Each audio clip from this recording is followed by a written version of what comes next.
The day before Thanksgiving, 2 detectives knocked on my door and they asked me, do you know where Tylee is? Do you know where JJ is? And immediately it was panic. They were beautiful. They were magnanimous. They were both extroverts. They were, just kind of larger than life. Welcome back, Lori. Where are your kids? Anything you want to say, Lori? Lori, did you do something to your children? Where are your children? A search for 2 children from Idaho. Listen up, you may know something. The children mysteriously disappeared. According to the prosecution, Alex Cox's cell phone data placed him here for 2 hours the day after Tylee Ryan was last seen. There's no remorse. There's no, oh my gosh, my husband's dead. That's what you think? You don't think I'm in pain? No, I don't. I think you were dancing on the beach having a great time, getting married. And you took pictures to prove your kids don't deserve a burial, but you need to get wedding pictures? At that point is when Kay Woodcock contacted the Rexburg police and asked for a welfare check. And it was that welfare check that changed everything. She said, "You're not Charles. I don't know who you are, what you did with Charles, but I can murder you now with my powers."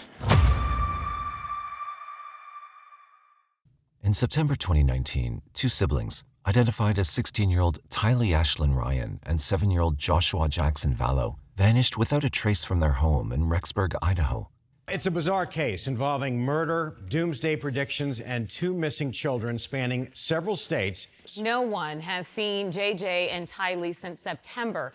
But it wasn't until late November 2019 when they were reported missing. The day before Thanksgiving, 2 detectives knocked on my door and they asked me, do you know where Tylee is? Do you know where JJ is? Months later, an investigation led the detectives to the discovery of the children's cold, lifeless bodies buried in a pet cemetery.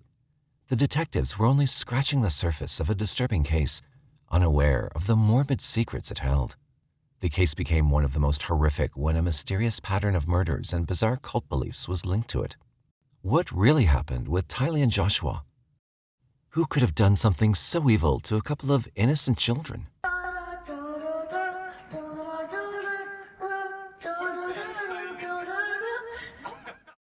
Welcome back to Mysterious 7, where we shed light on under-the-radar cases from across the country. Today, we'll be looking into the insanely twisted and bizarre case of Tylee and Joshua's disappearances and mysterious deaths. Before we begin, if you haven't subscribed to our channel, please hit the subscribe and like buttons. Without any further ado, let's dive into the case. Rexburg is a city in Madison County, Idaho, United States. It's a thriving college town and hence is enormously loved by students. Set within an hour's drive of 2 major national parks, Yellowstone and Teton, the city offers its residents the chance to experience the beauty and peacefulness of nature as well as the wildlife. However, Idaho undeniably takes the crown for producing the best potatoes and its variant dishes. The state serves plenty of other culinary gems, including plump purple huckleberries, ruby red trout, artisan cheese, and honeycomb-topped morel mushrooms. In terms of crime rate, Rexburg is considered quite safe. The chances of becoming a victim of a violent crime in Rexburg are 1 in 2,942, making it safer than 82% of all U.S. neighborhoods. But yet, back in 2019, one of the most horrid crimes took place here, which left the city in great shock. Lori Ryan Daybell, also referred to as Lori Vallow Daybell, was born to Lori Noreen Cox Barriel and Janice L. Cox on June 26, 1973, in Loma Linda, California. Not a lot is known about Lori's childhood, but she did have a pretty normal life growing up with her older brother Alexander and sister Summer. She's beautiful, she's sweet, she's kind, she's generous to a fault. In 1992, at the age of 19, Lori married her high school sweetheart Nelson Yanes. But their union was a suffocating one for both of them, and the marriage didn't last very long. They ended up divorcing after just a few months. He wasn't my favorite, and we didn't have a close relationship, and so we didn't go to the wedding. By the time Lori was 22 years old, she married a man named William Lagioia in October 1995. The couple had a son named Colby in 1996, but unfortunately, that same year, Lori and William got a divorce after just a year of marriage. We weren't in favor of him. even though he was Colby's father. In 2001, Lori married Joseph Anthony Ryan Jr., who legally adopted Colby, Lori's son, from her last marriage. They were beautiful. They were magnanimous. They were both extroverts. They were, just kind of larger than life. One reason Lori had wanted to get married was to have another baby. So she got pregnant with Tylee right away. And she was really excited about having Tylee. At the same time, Lori, Joseph, and Colby were living in Phoenix, Maricopa County, Arizona, which was where Tylee spent her early childhood. But again, after only 4 years of marriage, Lori and Joseph got divorced in 2005. I did witness him be physically abusive toward Colby. He was physically abusive from the very get-go. Shortly after splitting from Joseph, Lori married her fourth husband, Charles Vallow, in 2006. It's another failed marriage for Lori. Enter Charles Vallow, a man who will eventually become husband number 4. I don't know why Lori's been married so many times. I think she thinks that she is trying to help people when she marries them. Lori, Colby, and Tylee moved into Charles's home in Chandler, Arizona, with Charles and his 2 sons, Zach and Cole, from his previous marriage. Charles Vallow, to me, was the best of Lori's husbands. They had been dating, and we all liked him. I felt like he was a great husband. I felt like he adored Lori and that he would go out of his way to make her comfortable, to make her happy. In 2013, the family of 6 welcomed another member into their lives. Charles and Lori adopted Joshua Jackson Vallow, the biological grandson of Charles's sister, Kay Woodcock. Joshua was the youngest member of the family, and hence the most pampered. Everyone referred to him as JJ. JJ was born as Canan Todd Tran to a couple named Mandy Ledger and Todd Tran on May 5, 2012 in Lake Charles, Louisiana. However, Mandy and Todd soon learned that JJ had autism, and being a young, struggling couple, they were not able to meet JJ's special needs. It was then that they decided to let Charles and Lori raise JJ. JJ is my biological grandson via my son, and Charles is my brother. Charles and Lori adopted JJ, and they let us maintain the grandparents' role. In 2014, Lori and Charles, along with the kids, moved to Kauai, Hawaii, and lived there for about 3 years before returning to Arizona in 2017. By 2018, 15-year-old Tylee had grown up to be a simple teenage girl living a normal life just like any other person her age. Tylee is the dearest, dearest little girl. You need someone to cuddle with, but you don't have a significant other? Worry no more. She has tough exterior, but she's got a marshmallow heart. Tylee loved driving her Jeep and going out with her friends. She was only a few years short of turning into a young woman and held on tight to her unique sense of humor. But her jolly nature was snatched away when her biological father, Lori's third husband, 59-year-old Joseph, died of a heart attack in April 2018. In 2019, when Tylee was finally recovering, trying to put her father's death behind her, another tragedy struck. On July 11, 2019, 62-year-old Charles Vallow was shot and killed in Chandler, Arizona by Lori's brother, Alex Cox. What is the emergency? I shot my brother-in-law. Was he armed also, or just? Yeah, he came at me with a bat. Anyone been drinking or doing drugs or anything today, or no? I don't know, but I've never seen him that enraged before. Okay, what part of his body is injured? In the chest. Okay, is he awake and responsive or unconscious? Unconscious. Alex claimed self-defense and alleged that he confronted Charles about abusing Lori and used his gun only when Charles struck him with a baseball bat. You know, no weapons? No weapons on me. All right, come on out this way. Oddities. There are a few at this scene. You have some ID on you, sir? Yeah. Alex Cox is supposedly performing CPR on a guy that has 2 bullet holes in his chest. And that is going to be an incredibly messy and bloody business. But when the police get there, when you look at the footage, he doesn't appear to have any blood on his body at all. He was just yelling at me. He came at me with a bat. Okay. Was he living here or visiting? Let me see your head. You got a laceration. You want me to call paramedics? No, I'd really like some water, though. Tylee, who was at home at the time the incident took place, gave a version of events similar to the one described by her uncle. After Charles's death, Tylee was the only one JJ was close to. Tylee tried her best to protect him and just be there for him. She tended to his needs and looked after him as much as she could. JJ and Tylee meant the world to each other. Moving on with their lives, Lori shifted to Rexburg, Idaho with JJ and Tylee while Colby moved away. Tylee was against this move as she didn't want to leave her friends, but eventually came to terms with it as looking after JJ was her priority. I loved being around JJ and Tylee. Tylee was really protective over JJ, and she was kind of like another mama to him. Are you taking a video of my child? Your child? My child. Lori had decided to move because she'd fallen in love with a man named Chad Daybell who lived in Rexburg. Lori and Chad started spending most of their time together and got married on November 5, 2019 on a beach in Hawaii. In October 2019, Tylee made 2 Venmo payments to her older half-brother, Colby Ryan, from her account. Along with the payments, she'd also attached messages expressing her love and telling Colby that she missed him. Colby found this a little odd and concerning as he'd been trying to contact Tylee, but she hadn't been responding. She's usually using emojis. So that's kind of the one thing that you can already tell, like, it seems, and it's really quick response. It was so like, push me away. Every time I asked her to call me, just push her to the side. I'm busy, and that doesn't make sense. After these heartfelt messages, when Colby tried to reach out to Tylee again, he received messages from her cell phone telling him that she was fine, but too busy to talk. And the fact that this week is busy, like, what does that have to do with right now? And I just tried to push her a little bit just to get her to call me. It didn't seem like a difficult task. After a few more failed attempts to get in touch with Tylee, Colby became more worried. Eventually, he convinced himself that Tylee really must be busy with her schoolwork and would contact him when she had the time. On November 26, 2019, JJ's grandparents, Kay Vala Woodcock and Larry Woodcock, contacted Rexburg law enforcement saying that they hadn't been able to contact their grandchild for several months. At that point is when Kay Woodcock contacted the Rexburg police and asked for a welfare check. And it was that welfare check that changed everything. The grandparents wanted to know if JJ was fine and hence asked the police to do a welfare check on him.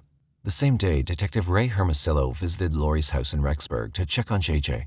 Lori, I'm Lieutenant Ball, Police Department. How are you? You got a minute? So JJ would be where? He's in Arizona. Who's he with in Arizona? He's with one of my friends in Arizona. We moved up here in September. My daughter to go to BYUI. Your daughter goes to BYUI? Yeah. Does she live here? Mm-hmm. We had 2 detectives over here trying to... Looking for you a little while ago. Oh, because I was at the store. And they ran into probably one of your brothers in My the back brother here. and his friend, probably. Oh, He's who's been that? moving. Chad. Chad from around here? Mm-hmm. Chad, the D-A-Y-B-E-L-L? Mm-hmm. Hey, his wife passed away recently. I asked Mr. Daybell for Lori Vallo's phone number, and he stated he didn't have it. I found it suspicious because I knew that they were married 2 weeks prior to my contact with Mr. Daybell.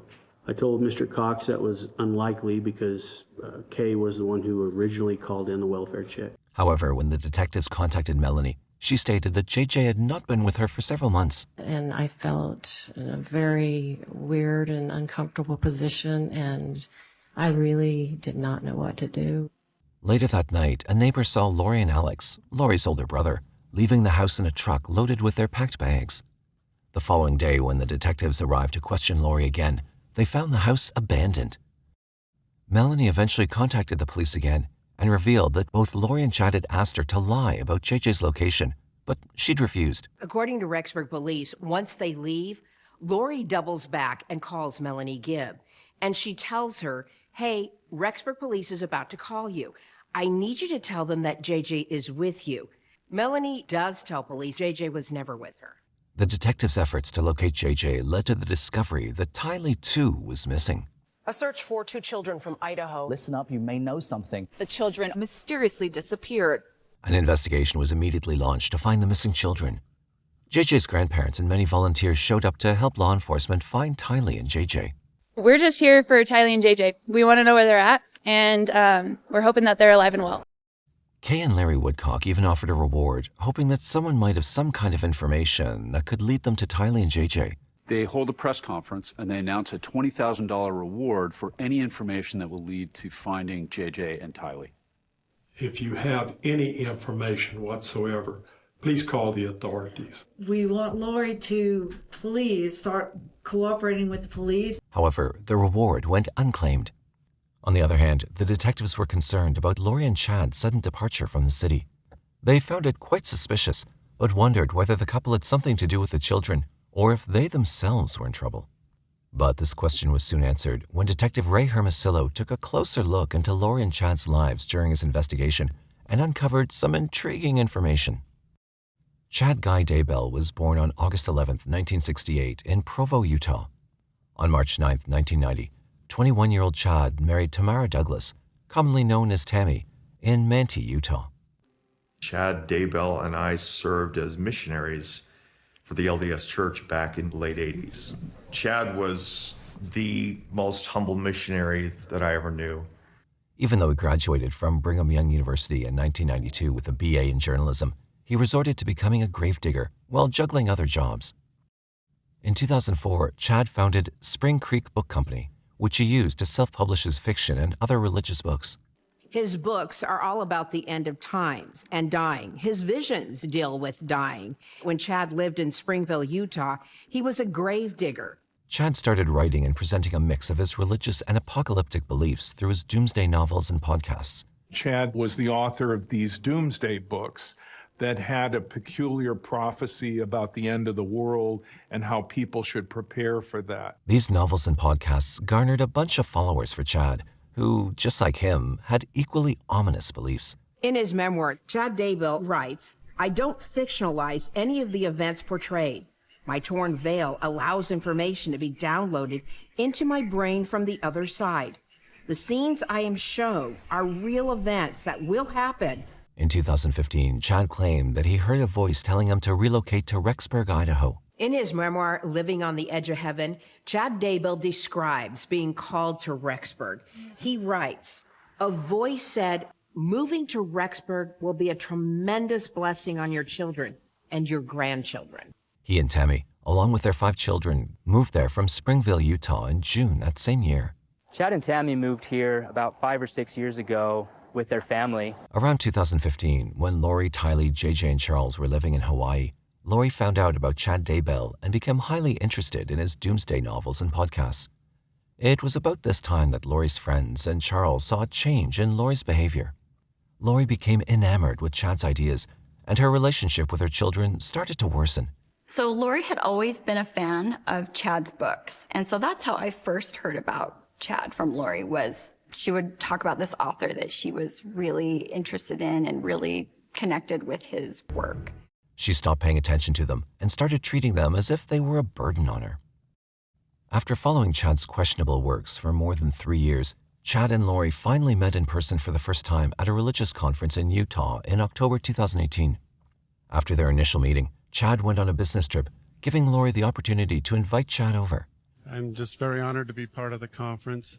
I've recently released my autobiography entitled Living on the Edge of Heaven, where I tell more about my 2 near-death experiences and how that prompted me to write my novels. Chad and Lori started communicating privately afterwards, and he even told Lori that they had been married in 7 previous lifetimes. The first time Chad met Lori, he told her that they had been married in a past life and that they had lived this biblical life in the past. And instead of scaring her off, that seems to have attracted her. Chad categorized people as light or dark based on their affiliation with Jesus Christ or Satan. It was just like the list of our friends and family, and they are listed as light and dark spirits. We were both like, what does that mean, light and dark spirits? Chad referred to Lori as an eternal being. This belief system fascinated Lori, leading her to develop a strong attachment to Chad and his teachings. Lori kept on meeting Chad for the next few months, and on December 5, 2018, they appeared together on a podcast episode where they talked about their obsession with apocalyptic beliefs in order to gain more followers. About 10 years ago, I had this powerful spiritual experience because I had a breakdown. And that breakdown led me to realize how much I needed to change my life. My heart needed to change. Things started going wrong between Lori and Charles once she started obsessing over Chad and his books. Things were becoming worse by the day, but Charles reached his breaking point when Lori told him that she no longer cared about him or JJ. In February 2019, Charles filed for divorce, stating that Lori was a threat to his and his children's lives. He even accused her of stealing his truck and $35,000 from their joint bank accounts. Charles Vallow alleges his business bank account has been drained as well. And that's when cops get called in. Why don't you come over here? Police body camera video shows Charles basically telling police that his wife has lost her mind. She took all the money out of her bank account today. What did she say yesterday?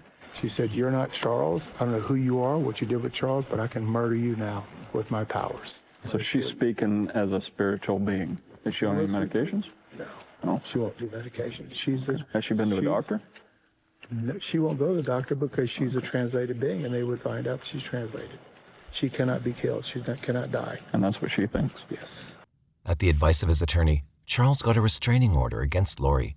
I've been a divorce attorney for 30 years, but I've never had anybody that came in that was this specific, that said, "I'm afraid I'm going to be murdered, and this is who's going to do it, and here's why it's going to happen."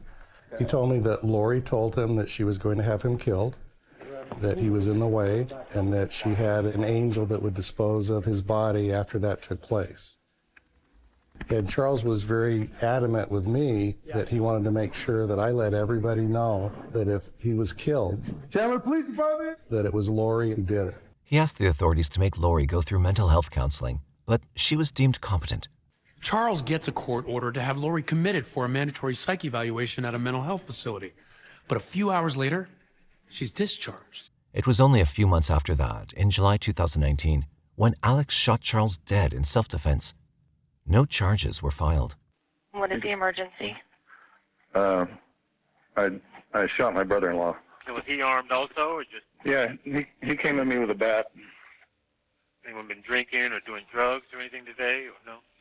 I don't know, but I've never seen him that enraged before. Okay, what part of his body is injured? In the chest, Okay, is he awake and responsive or unconscious? unconscious. In September 2019, when it had only been a month or so since Charles's death, Lori moved with Tylee and JJ to Rexburg, Idaho, where Chad and his wife Tammy lived. The detectives found photos which showed that Lori, Alex, JJ, and Tylee visited Yellowstone National Park on September 8, 2019. That was the last time anyone had seen Tylee before she went missing. When the police checked the family's cell phone records from that time, it showed that Alex had been at Chad's property for about 2 hours on the morning of September 9, 2019. According to the prosecution, Alex Cox's cell phone data placed him here for 2 hours the day after Tylee Ryan was last seen. Kennedy Elementary School in Rexburg, Idaho, assured the detectives that JJ had attended his classes on September 22, 2019. Melanie, Lori's friend, was staying over with Lori and JJ that night and confirmed that she had seen JJ being carried into the apartment by Alex that night. However, she couldn't find him the next day and asked Lori about it. Lori responded that JJ was turning into a zombie and had to be taken away. A doorbell video captured JJ playing with a friend on the morning of September 23, 2019. This clip became the last known footage of him. They played every day almost, until he said he was moving to his grandmother's. When the police checked Lori and Alex's cell phone records, they found that Alex had visited Chad's house for a few hours again on September 23, 2019, and on September 24, 2019, Lori had made a call to JJ's school to inform them that she was withdrawing JJ from the school and would now be homeschooling him. On the night of October 9, 2019, someone tried to shoot Tammy, Chad's wife, with a paintball gun while she was in the driveway of her home. She called 911 informing the respondents about the incident, but the perpetrator was never found. Fremont County Sheriff's Office. Hi, I need to report something. Okay, go ahead. What's the address? Okay, at 202 North, 1900 East. The corner with the blinking yellow light on Salem Highway. Is it a suspicious person? Yes. Okay, what was he wearing? He was all dressed in black and he had a ski mask on. And he said the blinking light now is where you saw him? No, he's gone now, because I pulled up into our driveway and I didn't step out of the back seat of my car, and suddenly he was there and he had a paintball gun and he was like he was going to shoot at me. And I kept asking him what he was doing because I could tell it was a paintball thing. And then he just kept doing it, so I yelled for my husband, and then he took off running around the back of my house.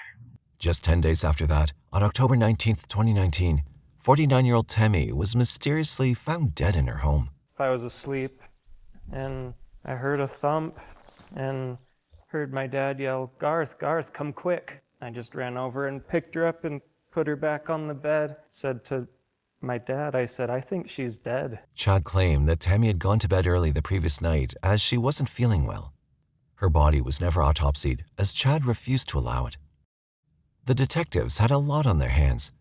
They needed to take another look at the deaths of all the people related to Chad and Lori to see if there was any foul play. The law enforcement agencies intensified their investigation into the disappearances of the children, deaths of Tammy, Charles, and Joseph, as well as Chad and Lori's escape from Rexburg. In December 2019, Tammy's body was exhumed so an autopsy could be performed. The results deemed her death suspicious. The Utah State Medical Examiner immediately saw bruising on her body, and he determined that Tammy died of asphyxiation, meaning she was held down and suffocated. It was determined that Tammy had been asphyxiated by someone else. However, the death of Joseph Ryan, Lori's third husband and Tylee's biological father, didn't seem to be suspicious. A reopened investigation concluded that Joseph died of natural causes. While looking into the death of Lori's fourth husband, Charles, detectives found police interviews that showed Lori smiling as she recalled the face-off between her brother Alex and Charles. How long have you lived here? Like 3 weeks. Oh, geez. Yeah, okay. That's why the neighbors don't know us. Gotcha. Like, hi neighbor, sorry. What was striking about the footage that we saw was that there's no remorse, there's no, oh my gosh, my husband's dead. The detectives also learned that Alex did not perform CPR and waited 43 minutes after shooting Charles to call the police. You have some ID on you, sir? Alex Cox is supposedly performing CPR on a guy that has 2 bullet holes in his chest. And that is going to be an incredibly messy and bloody business. But when the police get there, when you look at the footage, he doesn't appear to have any blood on his body at all. Another investigation revealed that in 2007, Alex had attacked Joseph as well, claiming he'd been abusive to Lori and the children. For this incident, however, Alex was sentenced to jail for some time. In the midst of all this, when the detectives thought of locating and questioning Alex about Charles's death, something unexpected happened. 51-year-old Alex died on December 12, 2019. Just 2 weeks after getting married, Alex Cox collapses in the upstairs bathroom of his new bride's home. Zulema's 25-year-old son, Joseph, calls 911. What is the emergency? I have a older male here named Alex. He just passed out here on my bathroom. He's not breathing. Although his death was attributed to blood clots and high blood pressure, the drug Narcan was also found in his system. But ultimately, the medical examiner would rule that Alex's death was due to natural causes. 2 months after the kids were reported missing, the detectives found Lori and Chad on January 25, 2020 in Hawaii. On January 25th, Chad and Lori are located in Hawaii by police, and Lori is served with a court order telling her she's got to produce JJ and Tylee within 5 days. Lori was immediately served with a court order demanding her to physically show up at a Madison County court in Idaho with both her children by January 30th, 2020. When that day came, Lori failed to produce her children or disclose their whereabouts to the authorities, which violated the court order. On February 20th, 2020, the detectives arrested Lori in Hawaii on charges of child abandonment. Breaking news overnight in the case of those missing Idaho children. Their fugitive mother has now been arrested in Hawaii, held on a $5 million bond. Police say they have arrested Lori Vallow on an Idaho warrant weeks after she failed to comply with that court order to produce her 2 children to the authorities. Lori provided inconsistent and false information to authorities about their whereabouts and never gave them a clear answer. Welcome back, Lori. Where are your kids? Anything you want to say, Lori? Lori, did you do something to your children? Where are your children? I see the SUV with Lori coming toward me, and it just stops right in front of me. Lori, where are your kids? How come you're not telling anybody where your kids are? And she looked over at me, and then she just slowly looked away and covered her face. She was additionally charged with resisting officers, criminal solicitation to commit a crime, and contempt of court. Her bail was initially set at $5 million, but was later lowered to $1 million after being extradited back to Idaho. Lori tried to reach out to many local bond companies for help, but none of them were willing to work with her. Following her arrest, Chad was confronted by many journalists and asked if the children were safe. He refused to answer any questions. Is there anything that you would like to say to people at all who are, number one, concerned about the kids or concerned about you and your wife? Anything at all you want to say to them? Grateful for any support. We just have to wait for the legal process to order true. And can you tell me, Mr. Daybell, are the kids okay? No comment. Okay. Keeping in mind that their children had been missing for months now, Lori and Chad's behavior raised questions about their roles in the tragic event and made the detectives fear the worst. The detectives carried out another search on Chad's property in Rexburg on June 9, 2020, with the hopes of finding any clues that could lead to JJ and Tylee. But what they found on the property left them completely shocked. We start to learn that they were digging in the backyard by this fire pit. They had reason to believe that one or both of the kids were buried in the backyard. According to the prosecution, Alex Cox's cell phone data placed him here for 2 hours the day after Tylee Ryan was last seen. Authorities later discovered her remains in this same spot. While searching through the pet cemetery built in the back of Chad's property, the detective discovered human remains buried in shallow graves. Right now, we are following breaking news in Idaho, where Rexburg police say human remains have been discovered on Chad Daybell's property. JJ's body was found in a black plastic bag near a tree. His mouth and ankles had been bound with duct tape. Once they removed some soil, there was a black plastic bag with a round object protruding through the dirt. It was what appeared to be a small body tightly wrapped in black plastic, covered in duct tape. A piece of wood paneling and 3 large white flat rows had been laid in a row over his remains. Several layers of duct tape from his chin to his forehead area. His arms were duct taped with several layers of duct tape. His feet were also duct taped and bound. Tylee's remains were found a short distance away, buried in the pet cemetery. Investigators cleared the dirt around her remains for hours before knowing for sure that they'd found her, until a piece of bone finally confirmed what they'd suspected.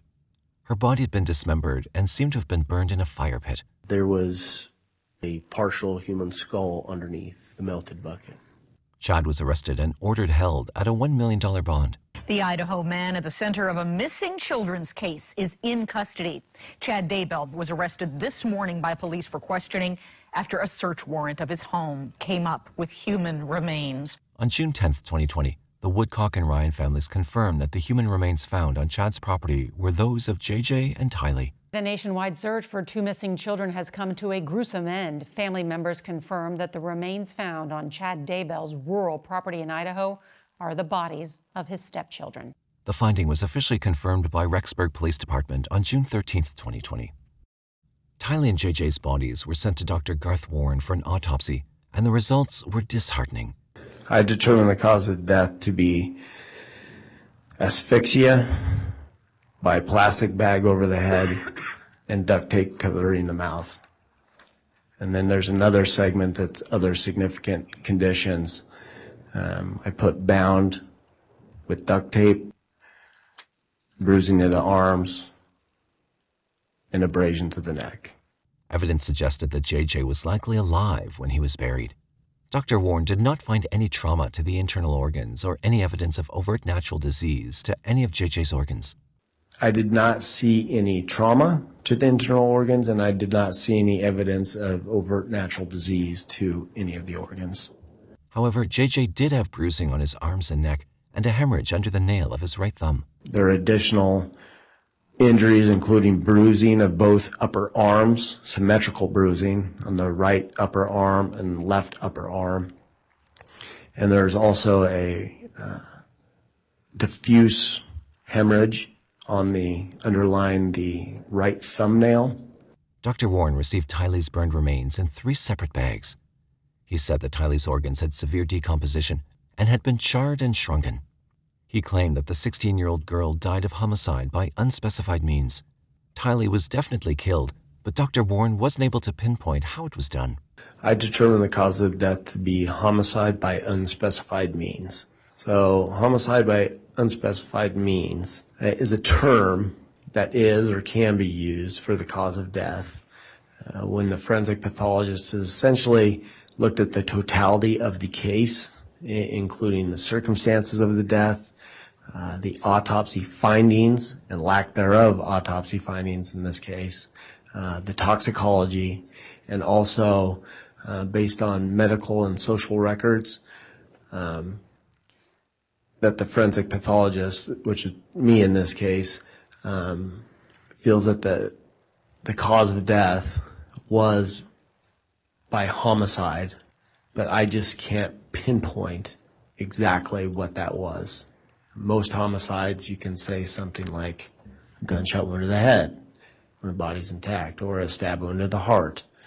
I can't do that in this case. Later, authorities found a storage locker in Rexburg and learned that it had been rented by Lori in October 2019. A video camera captured Lori and her brother Alex moving JJ and Tylee's belongings to and from the locker. East Idaho News obtained surveillance footage from a storage facility in Idaho. It shows Lori and a man who looks a lot like Alex making multiple trips to the storage locker in the weeks after JJ and Tylee disappeared. Inside the locker, the police discovered items including clothing, bikes, and photographs belonging to Tylee and JJ. And they find a scooter, they find a backpack with JJ's initials, and they find a photo album with photos of JJ and Tylee. These items had been left behind when Tylee abruptly left Rexburg in late November 2019. Jen, Lori, can you tell me where your kids are? Would you tell me what happened to JJ? You know the grandparents are very worried. Lori, tell us where your kids are. Everybody wants to know. Lori and Chad were soon charged with destruction, alteration, or concealment of evidence. But it wasn't until May 25, 2021, when Lori and Chad were both indicted over the murders of Tylee, JJ, and Tammy, Chad's first wife, in Idaho.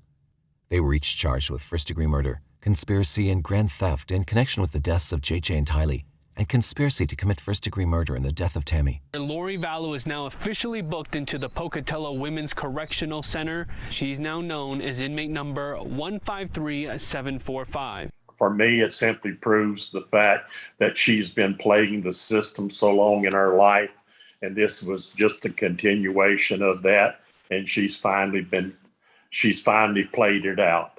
That's my personal feelings. I am elated. I'm relieved. I have waited for this day for 270 days. Yeah. Just like with everything else in this craziness, it took 9 months for once we realized JJ was missing. It took 9 months for them to find their bodies, and then now it's 9 months that this has been put off because of her competency issues. So here's another 9 months, and then what is it? April, May, June, July. So another 9 months, and we'll get to trial. 9 months. Yeah. On October 11, 2022, after a year of mental health counseling, Lori was finally deemed competent to stand trial. New developments today in the case of the Rexburg woman accused in the deaths of 2 of her children and her current husband's late wife. For a second time, Lori Vallow has been found competent to stand trial. On October 19, 2022, she made her first appearance in court after a long time for her arraignment on charges over the murders of Tylee, JJ, and Tammy. She refused to enter a plea, prompting the judge to enter a not guilty plea on her behalf. Vallow and her husband, Chad Daybell, have pleaded not guilty to first-degree murder and conspiracy charges related to the deaths of Joshua J.J. Vallow, Tylee Ryan, and Tammy Daybell. On March 2, 2023, an Idaho judge ruled that for the murders of JJ, Tylee, and Tammy, there would be separate trials held for Lori Vallow and Chad Daybell. The trial date for Chad's case was yet to be scheduled, while Lori's was set to begin on April 3, 2023. Prosecutors in Idaho had vowed to seek the death penalty against Lori and Chad for the murders of JJ, Tylee, and Tammy. Prosecutors alleged that Lori and Chad conspired with Lori's brother Alex to murder Tammy, JJ, and Tylee, not only as a part of their doomsday cult beliefs, but also for financial purposes, so that they could collect Tammy's life insurance money and the children's Social Security and survivor benefits. Lori's defense team argued that the death penalty be scrapped as a lot of evidence had recently been handed over to them, and they wouldn't have enough time to fully review it. On March 21, 2023, the judge ruled that Lori Vallow will not face the death penalty for allegedly killing her 2 children and conspiring with Chad Daybell in the murder of his ex-wife, Tammy. However, the possibility of Chad facing the death penalty was still on the table. As planned, Lori Vallow's trial for allegedly killing her 2 children and conspiring to kill Tammy Daybell began in Idaho on April 3, 2023. On April 13th, Lori's former friend, Melanie Gibb, testified during the trial that Lori had told her that both her children had dark spirits. Melanie further testified that in early September 2019, when she'd gone to visit Lori in Rexburg, she found that under the influence of Chad, Lori had become convinced that her children had signed contracts with Satan and their spirits had turned dark. Another friend of Lori testified that Lori once said to her, Tylee and JJ had become zombies and that she was on a mission to rid the world of zombies. This incident took place months before the children's remains were found. On April 25th, Lori's sister, Summer Shiflett, testified against her. She took the stand and claimed that she played an active role in the lives of her niece and nephew, JJ and Tylee. On top of that, when she heard that the children had gone missing, she was unable to contact Lori for months. A dramatic phone call between Summer and Lori was played for the jury. The call took place shortly after JJ and Tylee's bodies were discovered buried in Chad's backyard in Idaho, and while Lori was in jail. Lori, and you let that happen to them and didn't tell us and left me in the ground like a piece of trash, then I don't know you because you would have never done anything like that. That's correct. And if you knew and didn't tell us, that's not okay. We love them. We would have taken them. We would have taken care of them. You could have gone home and done anything you wanted. That's what you think? You don't think I'm in pain? No, I don't. I think you were dancing on the beach having a great time. Getting married. And you took pictures to prove your kids don't deserve a burial, but you need to get wedding pictures? You don't think that's upsetting? A call between Lori and her oldest son, Colby, was also looked at. I would have never thought you would have ever done something like this. What is it that you think that I've done? Are you sorry for me, or are you sorry for my siblings? I'm sorry that you don't really fully understand the situation. On the stand, Colby said that his mother, Lori, had spent her whole life protecting and looking after her children. But all that changed after she met Chad Daybell. During one hearing session of her trial, Lori spoke for the first time and stated that Tylee and JJ had visited her from heaven. One of the times that Tylee came to me as a spirit after she died, she commanded me, and she said to me, "Stop worrying, Mom. We are fine." She knows how I worry and how I miss her. First time JJ visited me after he passed away, he put his arm around me and he said to me, "You didn't do anything wrong, Mom. I love you. And I know you loved me every minute of my life." Later, she called Tammy her friend and went on to describe one of the times when Tammy had visited her. My eternal friend, Tammy Daybell, has visited me on several occasions. She came to bring me peace and comfort, and I know that she is extremely busy helping her family, especially her children and grandchildren, and I have a great love for Tammy. On May 12, 2023, after 6 weeks of dramatic testimony, the jury announced that it had reached a verdict after just 7 hours of deliberation. And to profit financially. You justified all of this by going down a bizarre religious rabbit hole, and clearly you are still down there. While you were enjoying your new life in Hawaii, countless law enforcement officers, family members, and volunteers were searching for your children. And I don't think to this day you have any remorse for the effort and heartache you caused for others who looked for your children when you knew where they were and knew they were dead. They were found dead, burned, mutilated, and dismembered, and buried like animals.